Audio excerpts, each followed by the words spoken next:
Well, today we're finally finishing up this horse trailer. It's been a pain in my side for a long time. Kind of bit off a little bit more than I wanted to chew on this thing, and it's been sitting here for about 2 or 3 months, just working on it as I come. But now it is time. We're gonna go ahead and check out the bearings on this thing. All right, so first thing I always look for is whenever I jack it up off the ground and I rock the tire. I don't know if you can see, I'm kind of moving with it, but this one's got some play, and the other one had just a touch. And then I'm gonna spin it.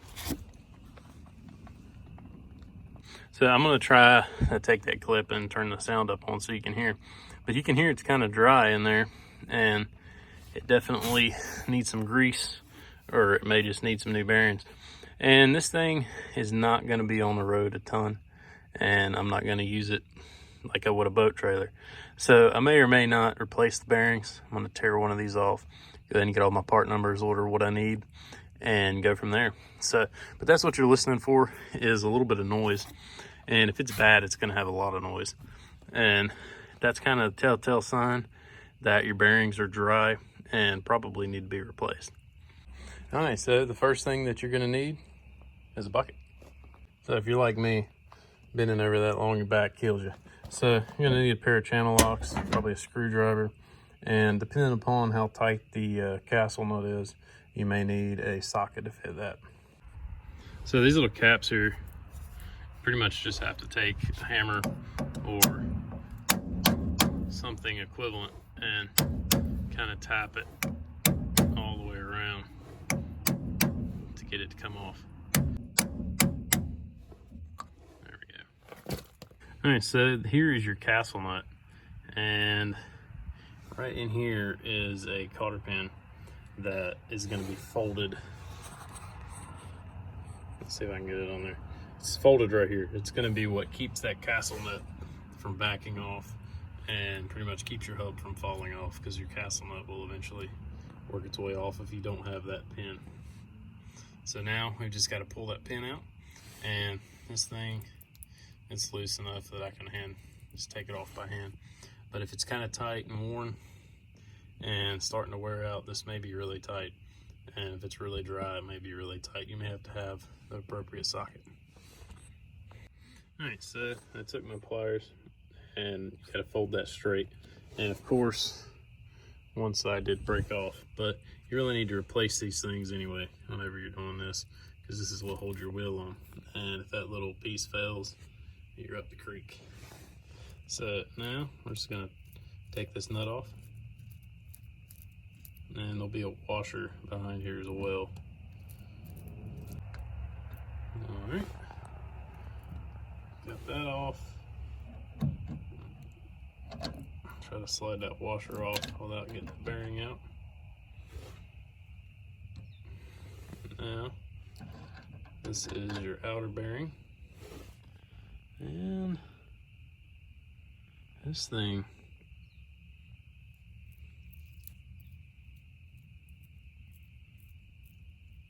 really doesn't look bad at all. And I may go ahead and replace these. I'm going to price them out and see how much a set of bearings for this thing will cost. Normally they'll run you about $20–$30 an axle, or a hub, not an axle, because on an axle there's two, so it'd be $60 an axle roughly, just for the cheaper ones. So we're gonna go ahead and pull this off, check the races as well. All right, so I just got this thing off, and the first thing you can tell, you can see all that grit and grease on the back side of the hub, and that is a sure tell sign that your seal that seals your hub is gone. So that's gonna probably need to be replaced. All right, so we just got the hub off, and here's where your seal runs. Your inner bearing, and then your outer bearing runs right here. So you just want to kind of rub your finger along there and see what it feels like, because a lot of times if they have been run dry and wore out, it can leave big grooves in there and you may have to replace your spindle. But most of the time, I mean, this one's perfect. There's no flaw in this one whatsoever. So this one's good. But if there's a little bit of a groove in there, you can take some emery cloth or 1000 grit sandpaper, a lot of times and just kind of hone that, smooth that off just a little bit. But this one's good to go. All right, so I cleaned off the back of the seal a little bit and took a little punch and just tapped around real light to press out the seal and the bearing. So you got to be careful doing that, because the only way to get to the seal from the top side is to tap the bearing, and that's not really an ideal method. You really need a seal puller, but I've never put the energy and effort and money into buying one, so I just tap them out real light.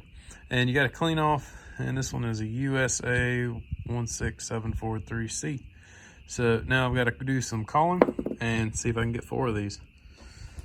And this is a LM6704, I think it's an 8. But if you can get the numbers off the bearings, it'll make your life a lot easier at the parts store. All right, so you've pretty much got 2 options. The seal on this obviously needs to be replaced.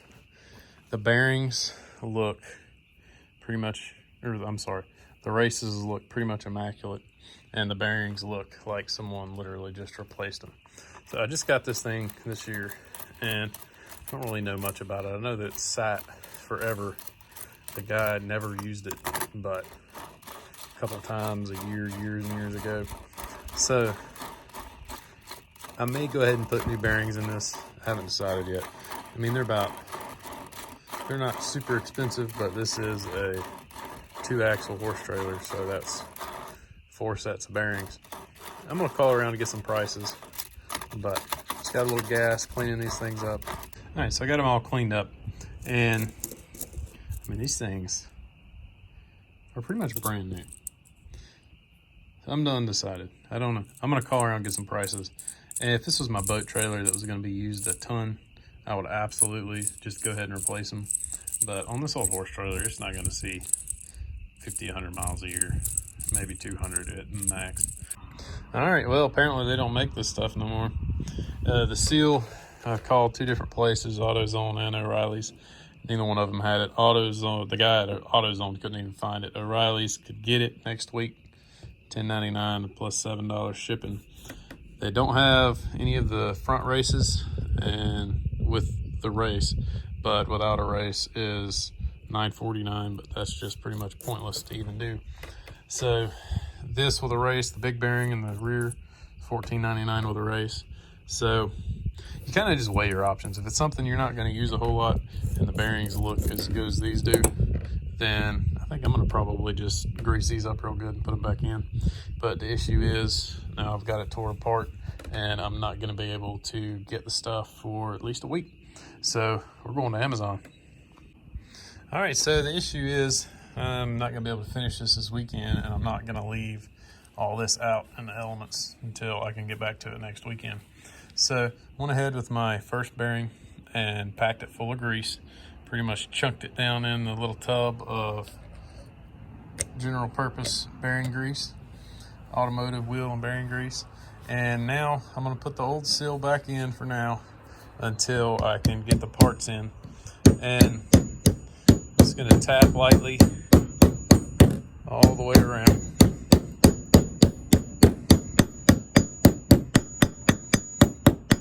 There we go. So that's ready to go.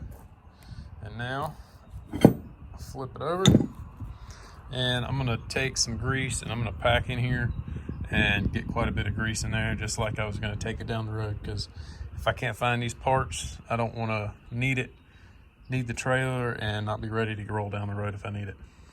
So here's my bearing, and this is grease for wheel bearings without brakes pretty much.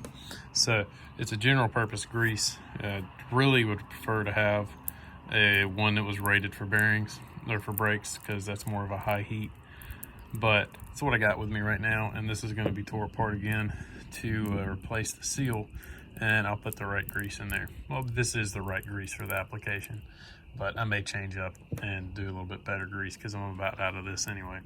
So I'm going to just pretty much force grease into this bearing, same thing you would do if this was a brand new bearing, and keep it going, keep it rolling, get that thing just completely saturated with grease.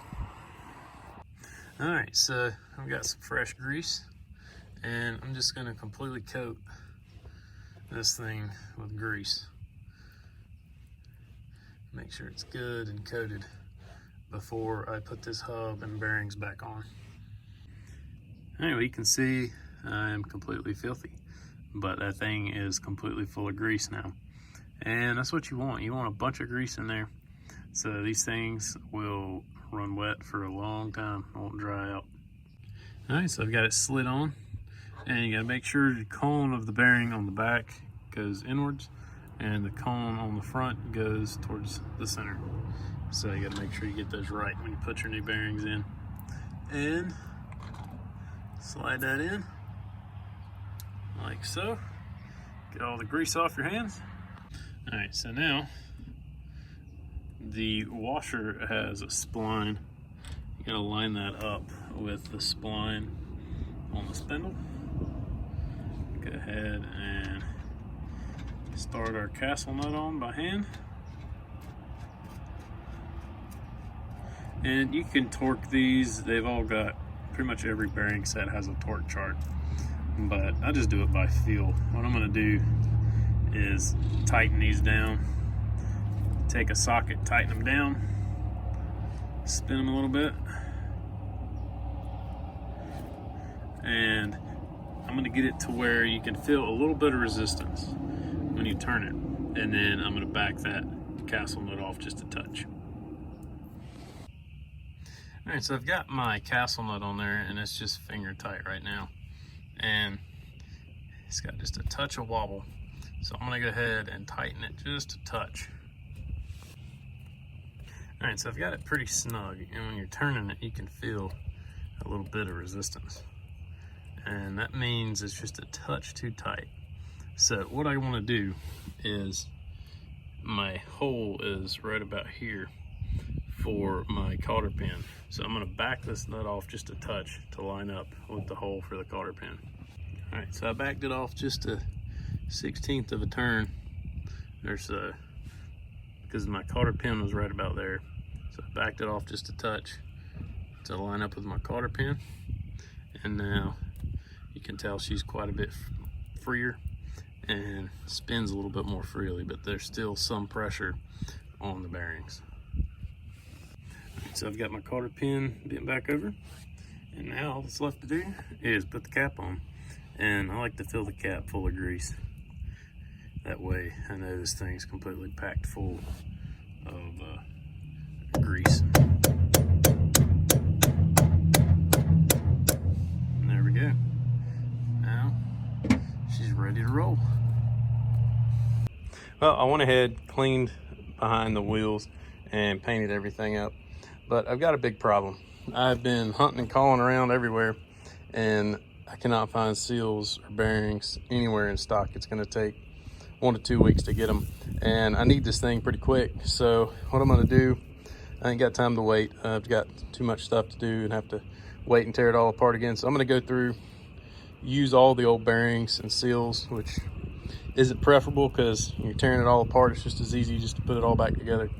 But I need this thing, and I'm going to go ahead and just pack the bearings and go from there. And sometime soon I'll go ahead and order everything I need, and I'll replace the seals and the bearings later on.